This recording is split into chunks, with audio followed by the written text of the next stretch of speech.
ഇതൊക്കെ കാണുമ്പോൾ നിങ്ങൾ വിചാരിക്കും ഞാനിപ്പോൾ നാട്ടിലാണ് ഉള്ളതെന്ന്. പക്ഷെ അല്ല, ഞാൻ സൗദി അറേബ്യ തന്നെയാണ് കേട്ടോ. ഞങ്ങൾ കുറച്ച് ഫാമിലി ഫ്രണ്ട്സ് ഒക്കെ കൂടെ ദമാമിന്ന് ജിസാനിലേക്ക് പോയ ഒരു യാത്രയുടെ വിശേഷങ്ങളാണ് കേട്ടോ. ഏകദേശം 1400-1500 കിലോമീറ്റർ ദൂരം ഉള്ളതുകൊണ്ട് തന്നെ റെസ്റ്റ് ഒക്കെ എടുത്ത് പതുക്കെ പോവാണെങ്കിൽ 18 മണിക്കൂർ കൊണ്ട് അവിടെ എത്താം. ദമാമിന്ന് ജിസാനിലേക്ക് പോകാൻ മെയിൻ ആയിട്ട് 2 വഴികളുണ്ട്. അതിൽ പുതിയ റോഡായതുകൊണ്ട് തന്നെ ഭീഷ വഴിയാണ് ഞങ്ങൾ പോയത് കേട്ടോ. ഭീഷ കഴിഞ്ഞാൽ പിന്നെ കാലാവസ്ഥയിലും പ്രകൃതി ദൃശ്യങ്ങളിലും ഒക്കെ നല്ല മാറ്റം നമുക്ക് കാണാൻ പറ്റും. പച്ചപ്പും മലനിരകളും ഒക്കെ ഇങ്ങനെ കൂടി സൗദി അറേബ്യയിലെ ഏറ്റവും മനോഹരമായ പ്രകൃതി സൃഷ്ടികളിൽ ഒന്നായ ജിസാനിലെ ഫൈഫ മലയിലേക്കാണ് നമ്മൾ പോകുന്നത്. ഫൈഫയിലേക്ക് കയറുന്ന സമയത്ത് ലെഫ്റ്റ് സൈഡിൽ ഒരു ചെറിയ പാർക്ക് കണ്ടപ്പോൾ ജസ്റ്റ് ഒന്ന് കയറി നോക്കി. വെള്ളം ഇല്ലാതെ കാലിയായി കിടക്കുന്ന വലിയൊരു പൂൾ ഉണ്ടായിരുന്നു അവിടെ. പിന്നെ കുട്ടികൾക്ക് കളിക്കാനായിട്ട് കുറെ ഏരിയ ഉണ്ടായിരുന്നു കേട്ടോ. അവിടുന്ന് പിന്നെ പെട്ടെന്ന് തന്നെ തിരിച്ചു. ഈ പച്ചപ്പുള്ള മലയിലേക്കുള്ള യാത്ര സത്യം പറഞ്ഞാൽ എനിക്ക് എന്റെ നാട്ടിലൂടെ പോകുന്ന ഒരു ഫീൽ ആയിരുന്നു കേട്ടോ. നെയ്ബർ ഓഫ് ദ മൂൺ എന്ന പേരിലാണ് ഫൈഫ അറിയപ്പെടുന്നത്. സീ ലെവലിൽ നിന്ന് 1800 മീറ്റർ ഉയരത്തിലായതുകൊണ്ട് തന്നെ ഫൈഫയിൽ എപ്പോഴും നല്ല തണുപ്പൊക്കെ ആയിട്ട് അടിപൊളി കാലാവസ്ഥയാണ്, ഞങ്ങളുടെ വയനാട്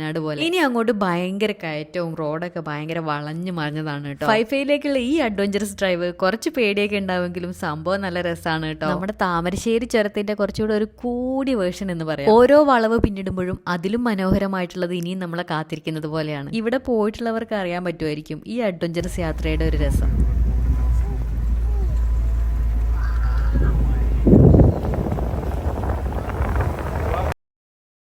ഇതുപോലുള്ള വ്യൂ പോയിന്റിൽ നിന്ന് നോക്കുമ്പോൾ മലകളും താഴ്വരകളും മേഘങ്ങളും ഒക്കെ ഒരുമിച്ച് കാണുന്ന ഒരു അത്ഭുതമായ കാഴ്ചയാണ് ശരിക്കും കേട്ടോ. പ്രകൃതിയുടെ സൗന്ദര്യം മുഴുവനായിട്ട് നമുക്ക് കാണാൻ സാധിക്കും. താഴെയുള്ള ഗ്രാമങ്ങളും വളഞ്ഞ വഴികളും ഒക്കെ കാണാം. കുറെ നേരം ഇവിടെ ഇരുന്ന് സൺസെറ്റ് ഒക്കെ കണ്ടതിന് ശേഷമാണ് ഇവിടെ എഴുന്നേറ്റ് പോയത്. അന്ന് അവിടെ തന്നെ റൂം എടുത്ത് പിറ്റേ ദിവസം രാവിലെ തന്നെ അവിടുത്തെ കാഴ്ചകൾ കാണാൻ വീണ്ടും ഇറങ്ങി. ഈ ഒരു ഏരിയ ഒക്കെ ശരിക്കും സൗദി അറേബ്യ ആണെന്ന് പറഞ്ഞാൽ നമുക്ക് വിശ്വസിക്കാൻ പറ്റും. ഫൈഫയുടെ മെയിൻ അട്രാക്ഷൻ ഈ സ്റ്റെപ്പ് ആയിട്ടുള്ള കൃഷിയിടങ്ങളാണ്.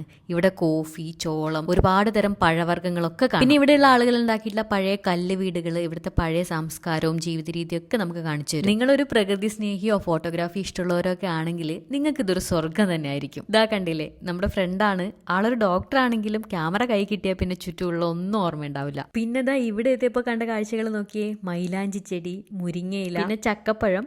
ഇതിന് നിങ്ങളുടെ നാട്ടിൽ എന്താ പറയാന്ന് എനിക്ക് അറിയില്ല കേട്ടോ. ഓരോ നാട്ടിലും ഓരോ പേരാണല്ലോ. പിന്നെ ഇതാ ശരിക്കുള്ള നല്ല നാടൻ ചക്ക. സൗദിയിൽ വേറെ എവിടെയെങ്കിലും ഇങ്ങനെയൊക്കെ ഉണ്ടോന്ന് എനിക്ക് അറിയില്ല കേട്ടോ. ഇത് ശരിക്കും നമ്മുടെ കേരളത്തിലുള്ള ഏതോ പറമ്പിലൂടെ നടക്കുന്ന പോലെ തന്നെ ഉണ്ടായിരുന്നു. ഇവിടെ നിന്ന് അങ്ങോട്ട് കുറെ കാപ്പിത്തോട്ടാണ് കേട്ടോ. അത് മാത്രമല്ല മാങ്ങ, പേരയ്ക്ക, കുറെ പച്ചക്കറികൾ, വാഴ, തെങ്ങ്, അങ്ങനെ എല്ലാം ഉണ്ട്. ഫൈഫ മലയിലെ തണുത്ത കാലാവസ്ഥയും ഉയരവും ഒക്കെ ചില പ്രത്യേക വിളകൾക്ക് അനുയോജ്യമാണ്. അതുകൊണ്ട് തന്നെ ചില കർഷകർ ഇവിടെ കാത്തെന്നൊരു ചെടി കൃഷി ചെയ്തിട്ടുണ്ടായിരുന്നു. ഇപ്പോഴും ഇവിടെ ചിലയിടങ്ങളിലൊക്കെ ഇത് കേട്ടോ. കാത്ത് ഒരു ചെടിയുടെ ഇലയാണ് കേട്ടോ. ചില ആളുകൾ അത് ചവയ്ക്കാറുണ്ട്. അതായത് ഈ ഇലയിൽ എന്തൊക്കെയോ സംഭവങ്ങളുണ്ട്. ആൾ ഇത്തിരി പെശകാണ് കേട്ടോ. അതുകൊണ്ട് തന്നെ സൗദി അറേബ്യയിൽ കാത്ത് കൃഷിയും ഉപയോഗവും നിയമപരമായി അനുവദിച്ചിട്ടില്ല. ഈ കാണുന്ന നീളമുള്ള മരത്തിനെ പറ്റിയാണ് പറയുന്നത് കേട്ടോ. ഈ സൗദി നമ്മളെ ആ ഏരിയയിലൊക്കെ കൊണ്ട് നടന്ന് കാണിച്ച് എല്ലാം എക്സ്പ്ലെയിൻ ചെയ്തു തന്നു. ഞാൻ നേരത്തെ പറഞ്ഞ സാധനത്തിന്റെ ഉപയോഗം കൊണ്ടാണോ എന്ന് അറിയില്ല, ഇവിടുത്തെ ആൾക്കാരുടെ ഡ്രൈവിംഗ് ഒക്കെ ഭയങ്കര മോശമായിട്ട് തോന്നി എനിക്ക്. ജിസാനിൽ നിന്ന് 100 കിലോമീറ്റർ ആണ് ഫൈഫയിലേക്കുള്ളത്. ഫൈഫയിൽ തന്നെ ഹോട്ടൽ റൂംസ് ഒക്കെ അവൈലബിൾ ആണ് കേട്ടോ. പക്ഷെ ഫാമിലി ആയിട്ട് പോകുമ്പോൾ 2-3 ഫാമിലിയൊക്കെ ആയിട്ട് ഒന്നിച്ചു പോകുന്നതാണ് സേഫ് എന്ന് തോന്നുന്നു. അങ്ങനെ ഫൈഫ മലയിലെ കാഴ്ചകളൊക്കെ കണ്ട് നേരെ പോയത് അർല ഡാമിലേക്കാണ്. ഫൈഫയുടെ അടുത്ത് തന്നെയാണ് ഈ ഡാം ഉള്ളത് കേട്ടോ. മഴക്കാലത്ത് അർല ഡാമിൽ വെള്ളം നിറയുമ്പോൾ ഭയങ്കര ബ്യൂട്ടിഫുൾ ആണെന്ന് പറഞ്ഞു കേട്ടിട്ടുണ്ട്. ഫൈഫയിലേക്ക് യാത്ര പോകുന്നവർ പലരും ഇവിടെ നിർത്തി കാഴ്ചകൾ കാണാറുണ്ട്. അവിടെ നിന്ന് നേരെ പോയത് ചൂടുവെള്ളം വരുന്ന ഉറവ കാണാനാണ്. ജിസാൻ മേഖലയിലെ അൽഖൗബ എന്ന സ്ഥലത്താണ് പ്രകൃതിദത്തമായ ഈ ഉറവയുള്ളത്. മലകളും പ്രകൃതിയും ചുറ്റിപ്പറ്റിയ ഈ സ്ഥലത്ത് ചൂടുവെള്ളം ഉയർന്നു വരുന്നത് കാണാൻ പലരും വരാറുണ്ട്. ഈ ചൂടുവെള്ളത്തിൽ കുളിക്കുന്നത് ശരീരവേദനയ്ക്കും ചർമ്മ പ്രശ്നങ്ങൾക്കും നല്ലതാണെന്ന് ചിലർ വിശ്വസിക്കുന്നുണ്ട് കേട്ടോ. അതുകൊണ്ട് തന്നെ